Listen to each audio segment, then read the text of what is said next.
President Biden's broken southern border, and more video showing us just how horrific the situation is down there, especially for kids. A 4-year-old boy from Honduras was found wandering alone near the Rio Grande River on the Mexican side of the border. According to reports, the boy was walking towards the border in an area thick with trees. This is near Reynosa, Mexico. That city is just across from McAllen, Texas. This is the latest example of the dangers that young migrants face as they make their way north. The other crisis migrants are facing, well, that of course is COVID-19. Once they arrive in this country, they are placed in cramped border facilities, some filled at more than 16 times their capacity. We now know as well that President Biden is in favor of providing COVID vaccine for these migrants. Well, certainly, the more people who are vaccinated, whether they're undocumented or not, the safer we are as a country. And that's certainly the president's point of view. But the question is priority. Should they be getting priority when it comes to vaccine? Just 16.9% of adults in the U.S. are fully vaccinated, so it's a fair question. Let's welcome now Arizona Congressman Andy Biggs. Congressman Biggs is also a member of the House Judiciary Committee. Also back with us, Newsmax contributor and former Milwaukee County Sheriff David Clarke. Gentlemen, thanks so much for being here. Thanks, John. Thank you. Good to be with you, the sheriff, yeah. Every single day, and we've been getting this from our team, Logan Raddick, who's been down there on the border as well, these horrific stories, Congressman, about little kids. We saw the video of the toddlers being dropped from a 14-foot border wall. We had this story about a 4-year-old wandering through the deserts near the Rio Grande Valley or Rio Grande River by himself. This is what we are up against, these coyotes that have no regard for human life or a child's life. Yeah, that's exactly right. And the way this is happening is sometimes the cartels are taking these children for a reduced price so they can rent them out again, so they can be used to manipulate our immigration system as basically family units. In this case, though, the Honduran child, some of these kids that have been picked up and found in various places, whether it's Arizona, Rio Grande Valley, etc., they've been placed into those cartels. The hands of the coyotes. These are humans and sex traffickers, drug traffickers, and they've been placed there without their parents, guardians, siblings, aunts and uncles, any familial relationship. And no one cares about them, but we do in the United States. And you know what causes this inhumanity? It is an open border policy by this administration. Instead of saying, well, we'll treat them with COVID because that's dangerous, how about standing up and saying, don't come, right? Stay in your home country, and we'll take care of you there. How about doing that? That's really the issue here. I mean, it's one thing to say that you want to welcome all these people in with open arms. I mean, I think that's the way a lot of people feel, but I think it is also, meaner in some sense of the term, Sheriff Clarke, to say you can give everybody a vaccine and say there's plenty of room in this country and you'll be taken care of. When they get here, the actual reality is that they're crammed in these facilities, 16 times capacity. They make these promises, though, that they can't keep. Yeah, look, this is untenable. And if this were under a Republican administration, of course, the left would be having a field day on this. But now that the Democrats are in charge, it's okay to do.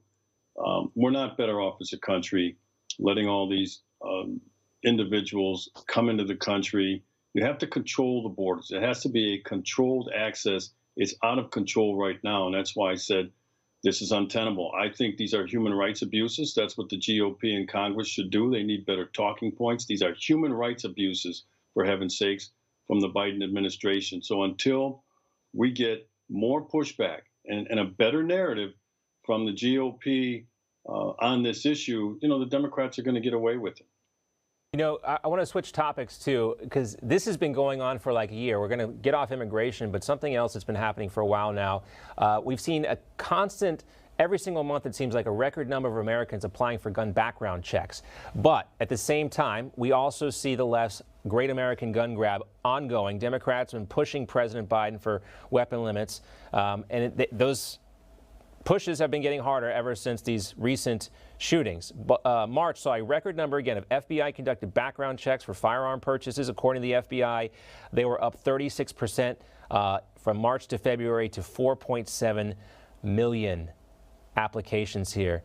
If If Joe Biden, Congressman, is serious about gun control, he's going to run into a lot of opposition from Americans, not just in Arizona, not just in Milwaukee, but from coast to coast. Yeah, and that's right. And he's going to run into substantial bipartisan opposition to what he's trying to do. For instance, the bill that just passed out of the House of Representatives, basically, the only way to enforce that is to create a gun registry. And once you have a gun registry, that will allow the federal officials to abuse that registry to take away guns and search and go after people in that way. And Americans know that fundamentally. Now, the other thing is, why are so many guns being bought? It's because of the inherent mistrust of this administration and the assumption that sooner or later, this administration is going to really press forward and try to emasculate the Second Amendment rights of Americans. And that's what's going on right now. And that is what is going to happen. That's what Biden has said. That's what his staff has said. The first time I saw this really start to spike was last year, specifically in Los Angeles County during the pandemic, when folks, there was a, back and forth between the Los Angeles County Sheriff and gun owners in that county because more people wanted to be protected. Also in Arizona, the state legislature there passed a bill that would transform Arizona into a sanctuary state for gun laws. The Senate voted there on a bill that would make federal firearm enforcement illegal. Do you think that's a good idea, Sheriff Clarke? Well, look, a lot of this won't pass, court muster either. Of course, I think we'll shoot this down, although it takes a while to work its way through the courts. And then again, you never know with John Roberts flopping around like a fish out of water, how he's going to come down on this. But look, I think if this is going to be defeated, if it's going to be won, this battle for the Second Amendment has to be done at the state level. I am very encouraged that not only Arizona, but yesterday Arkansas, the state Senate passed a bill saying they will not comply with these federal firearms regulations coming down from the federal government, just like the sanctuary cities did with immigration. They wouldn't let ICE come in. They wouldn't share information. I expect that same model to be used to protect gun rights. Yeah, Congressman Biggs, do you see that happening? And have you read this Arizona state law? I've only read the summary of the Arizona state law, and what I tell you, John and Sheriff, is that you're right exactly, and it isn't just on the gun issue.